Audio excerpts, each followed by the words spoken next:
I had my first boxing match on May 1st in Dubai at the age of 53. And it was quite the experience. And a lot of it was what I expected, and a lot of it wasn't what I expected. And I've been training martial arts for 20 some years, but I never had the balls to go into the ring. And when you train martial arts, it's kind of funny because you're hitting the pads and you're doing all these things, but you're not actually fighting. And I noticed when I booked this a couple of years ago, I got an opportunity to fight, and I kind of was drawn to it, even though I was terrified of it. And it ended up not happening 3 years ago, and it was always bothering me that I wanted to do this. And I just always wanted to put myself in there. And like I said, when you're training martial arts and not fighting, if you're really honest with yourself, you know, you're not doing the thing that you're training for. And yet most people don't, and that's okay. It's still an amazing way to do all sorts of things with your life. But for me, it was something I really wanted to do. And so I kind of finally made it happen. I got the fight. They put me up with this 28-year-old punk kid. They flew in from London. And it started getting really spicy. At the weigh-ins, he like shoved me across the room and got in my face. And it really hit me about 24 hours out of what I was doing. And everything got real primal, Connor. And actually, I was close to fighting about 3 years ago, and I was going through sparring partners, and it was getting, like I said, pretty primal. Like before I would go into spar, I was just like, oh my God, like this guy is trying to take away my livelihood and my kids and my right to reproduce. And it would like really think, and I was thinking about it all the time, and it was just really like, wow, this is no joke. And 24 hours before, it really hit me, and I was just like, what am I doing? Like, this is the stupidest thing I've ever done. Like, I'm gonna wake up tomorrow in a hospital. My kids aren't gonna have their father anymore. And it's, of course, live streamed, of course. And so everyone gets to watch it, and my kids knew about it. And it was this wild experience. And luckily, I had some good people around me. And but what I found myself doing, Connor, is I wrote the initials of my two boys' names on my arms. Like, I don't have any tattoos. I never had any interest. But like, what I found myself doing was writing them on my arms. And part of me was thinking about them a lot that day. And part of it was maybe that this guy might be literally taking them from me. And maybe part of it was that they're gonna be watching me and learning from me. And part of the reason I wanted to do this maybe was so they would see it. But man, it was just wild. The real back to basics, amygdala, you know, hunter-gatherer or whatever, savage animal vibes I was going through. And the fear, and walking into that fear of someone that wants to knock your block off. And it's very different than sparring in the gym. Although sparring in the gym can be very scary too. It's very different than hitting the pads. As Bruce Lee famously said, board, don't hit back. And then when I got in there, it was very tense. And of course, he was talking all this crazy shit and starting fights everywhere. But then once the bell rang, we were in it. And then from there, it was just all good. And I actually put my hands up in victory after the first round because I had beaten all my demons at that point. And from there, I was like, I got this. And it was a transformative experience in my life. I really am. I walked out of there, and now I'm a fighter, and no one will ever take that away from me.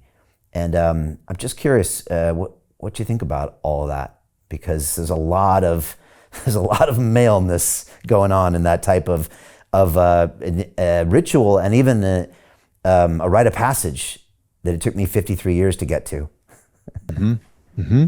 Yeah, I mean, there's value in knowing that you can protect yourself and your family, you know, and it sounds like that moved from being a question mark in your head to something that was an answer, you know, and like having an answer of like, oh yeah, actually I can hold my own. I can protect myself. I can protect my family. And I you know, there's a great saying of it's better to be a warrior in the garden than to be a gardener in the war, right? Mm-hmm. And so when push comes to shove, it's like, do you want to be the man that questions whether or not he can protect his family? God forbid. Or do you want to be the man that knows that he can do that? And it's really up to you, but I would say that the majority of men know the answer to that, which is that it's the latter. You know, for me, I know I can protect my family if push came to shove. I know that. How do you get out of a rat race? How do you create wealth not only for yourself, but also for the generations to come after? I am absolutely amazed with the quality of companies that we're getting exposure to. We go on to Zoom calls with the innovators and the folks who are building new applications in metaverse, blockchain, artificial intelligence, decentralized finance. What's going on, everybody? Thumbs up if you can see me. We are focusing on early stage investment. And the quality of people that we're getting exposure to, whether it be Dan Tapiero with 1RT, Jason Ma from Open, Yatsu from Animoca. It's been a phenomenal experience thus far. It has far exceeded my expectations. We are focusing on cutting edge technologies. I view it now as the best investment I've ever made. The upside I view is unlimited. And as a retail investor, I would never get this exposure anywhere else outside of Investment Club. See you in the investment club. You know, I trained Muay Thai, I've done boxing, I was the hockey brawler. Like, I know I can hold my own. No problem there. And so I do think it's just one of those things. And I bring my son, you know, my son comes and watches me with kickboxing and Muay Thai. And because I want him to see that. And he's very physical, you know, he's 4 years old, but he's very, very physical. And I think as men, it's a shame for us to not push our edge to see what our body is capable of. And you don't have to do that. You can do that at any age, you know, like part of when I got to 40, I was like, I want to get in the best shape of my life, you know, completely natural, no steroids, no TRTs, no peptides, no nothing. I just want to work out and get in extraordinary shape and eat really healthy food and see what happens, you know, phenomenal. So I think that lives within the majority of us as men, is that we crave and desire to see what is our body capable of, and can I answer the question of, can I protect myself? And, you know, I think sometimes when we meet other men, there is that kind of like natural sizing up that happens, or even with friends, it's like, can I take that guy? You know, like what would happen if me and my buddy, like, you know, threw down? And I think that's just part of nature within boys. You know, there's like this competitiveness, and there's this curiosity, and there's this physicality that I think has been so demonized because it's seen as violence. But it doesn't have to necessarily be violence. It's like my friend Traver has this great saying of, be dangerous, but not a danger.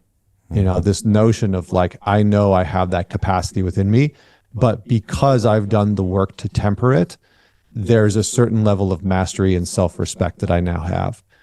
And for a lot of men, we've just been told, you know, neglect your anger, reject any type of aggressiveness or hostility that lives inside of you. And the commentary has just been suppress the living shit out of those emotions within you as a man. That doesn't teach you anything about how to deal with them. And so that just comes out sideways.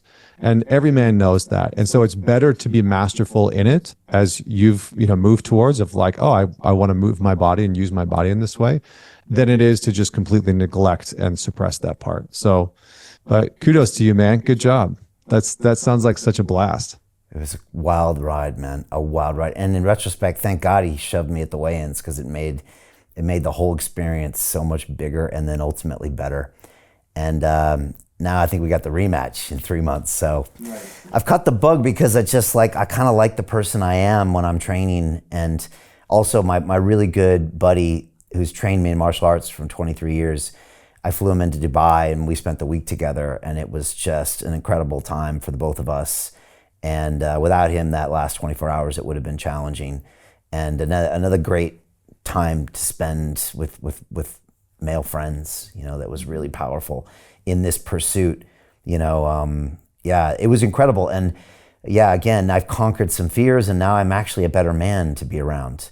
I'm a better leader, I'm a better father, I'm a better everything, because now I don't have all these, you know, doubts inside of me. And I'm definitely, you know, calmer. And I know I can be dangerous, but I'm not a danger now. Now that I also know that I've done that. So it's wild. I used to always remark is that the fighters I used to meet when I trained throughout my career, they always had the gentlest handshakes. And I used to tell people this little anecdote. And, you know, now you know why. You know, it's just because they've sorted all those demons out. and they don't, and you don't feel that vibe when they meet you because they don't have that insecurity, even if it's on a subliminal level. They're just, that thing is ticked off for them, and you get this kind of a good vibe with them. So yeah, it was powerful, man. And it made me wonder, how important that is, and how even those rituals are kind of missing from us, and then how we're all deprived because of that, you know. Hey, I know investing in crypto is scary.